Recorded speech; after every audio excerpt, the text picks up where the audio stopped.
Hello everyone. तो आज का टॉपिक है to create a 3 dimensional feel why should shadow areas be flat and transition subtle in light areas.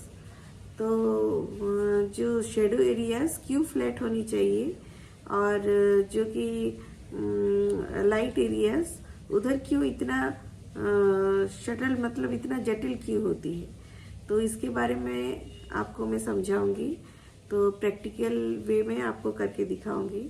तो आप देखिए, उसको समझिए किस तरह से आपको डार्क एरिया जो कि शेडो एरिया होती है उसको फ्लैट किया जाता है, और जो लाइट एरियाज में जब ट्रांजिशन जाती है तो बहुत जटिल, जो कि बहुत ही डिफ़िकल्ट होती है। तो आइए देखिए, आपको दिखाती हूँ। तो आपको पहले सिंपल सब्जेक्ट लेनी चाहिए।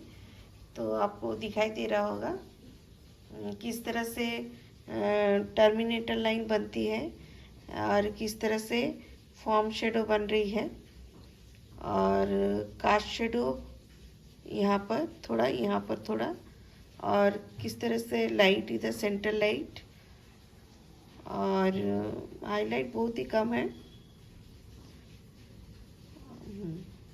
और मिड टोन जो कि हाफ टोन बोला जाता है।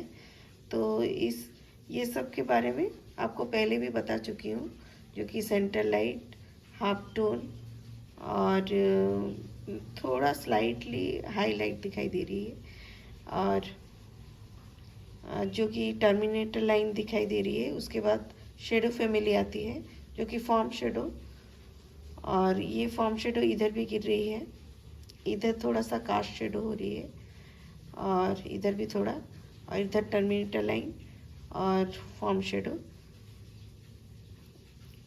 इधर लाइट आ रही है तो इधर शेडो आ रही है। तो इसको हम लोग को बनानी होगी।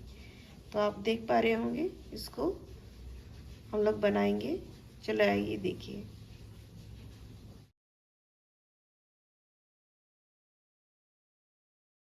ऐसे आपको दिखा रही हूँ, इस तरह से आपको ये सिंप्लीफाई करनी होगी चीज़ों को।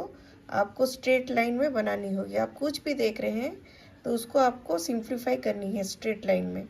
स्ट्रेट लाइन ऐसे बनाइए, उसके बाद आप उसके अंदर ड्रॉ कीजिए। आपको दिखा रही हूँ फिर से। तो इस तरह से मैंने स्ट्रेट लाइन बनाई, इधर भी बना ली, और उसके बाद उसके अंदर ड्रॉ की।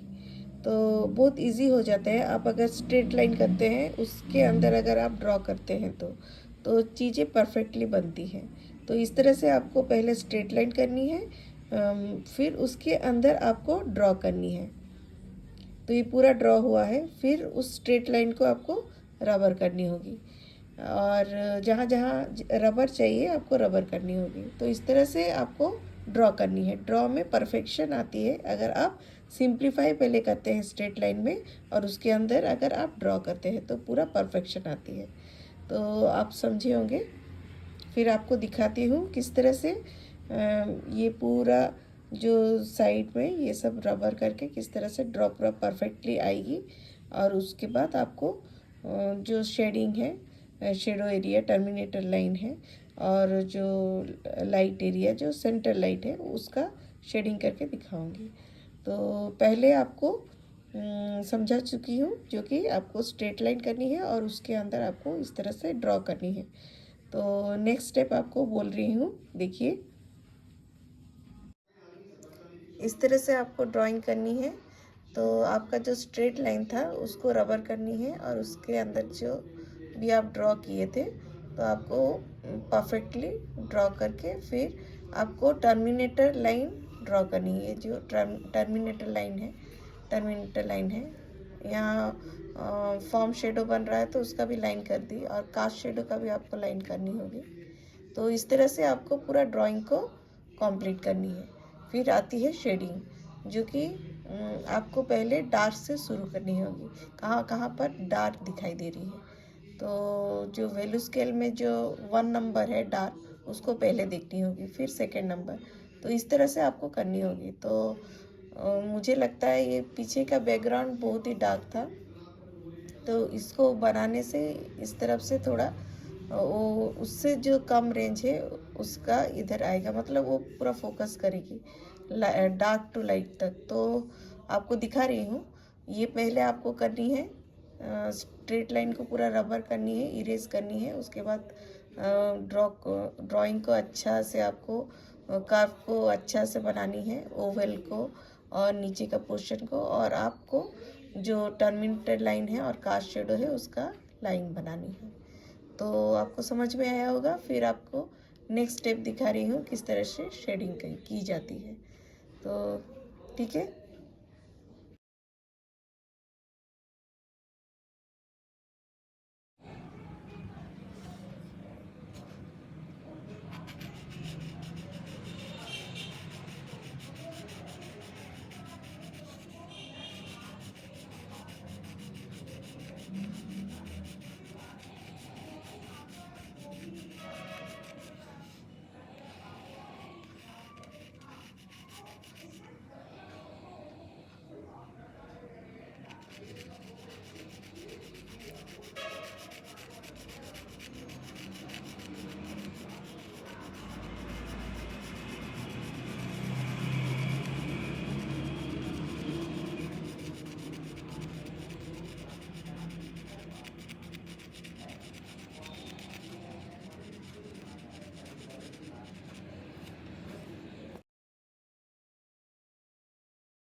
पहले आपको डार्क प्लेस में वैल्यू ऐड करनी होगी, यहाँ पर जहाँ शेडो गिर रहा है तो और कास्ट शेडो गिर रहा है, तो जहाँ पर आपको डार्क प्लेस दिखाई दे रहा है तो उधर आपको वैल्यू ऐड करनी होगी पहले। और यहाँ पर देखिए, तो डार्क प्लेस में आपको पहले यूज़ करनी है। मैं बाद में की यहाँ पर, लेकिन आप पहले भी कर सकते हैं। जो डार्क प्लेस है आपको उधर करनी है। फिर उसके बाद डार्क के बाद, डार्क वैल्यू के बाद आपको देखना होगा कौन सा रेंज उसके बाद आ रहा है।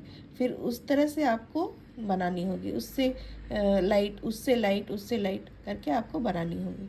तो इस तरह से आपको बनाना है। फ्लैट वैल्यू को यूज़ करनी है, पहले डार्क से शुरू करनी है और उसके बाद नेक्स्ट रेंज कौन सा आ रहा है, उसके बाद कौन सा आ रहा है, लास्ट 9 to 10 स्केल तक आपको जानी पड़ती है। ठीक है।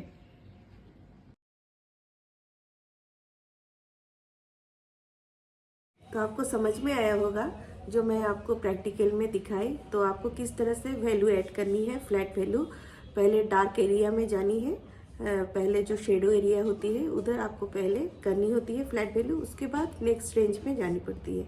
तो वैसे 1 to 10 स्केल तक आपको स्टेप बाय स्टेप जानी पड़ती है। तो आपको समझ में आया होगा। तो लाइट एरिया में थोड़ा टफ होती है ट्रांजिशन लेने में, और डार्क एरिया को अच्छा से फ्लैट करनी होती है। फिर लाइट एरिया में आपको जानी पड़ेगी, जो कि थोड़ा टफ होती है, लेकिन प्रैक्टिस के साथ साथ आपका वो भी हो जाएगा। आपको बहुत ही प्रैक्टिस करनी पड़ेगी इसके लिए। तो प्रैक्टिस ज़रूरी है तो सभी आर्टिस्ट के लिए। एक बार अच्छा से प्रैक्टिस हो जाती है तो कुछ प्रॉब्लम नहीं होती है। तो ठीक है, अच्छे से वीडियो देखिए, सीखिए, और कुछ डाउट हो तो आप पूछ सकते हैं। Okay, bye bye, thank you everyone.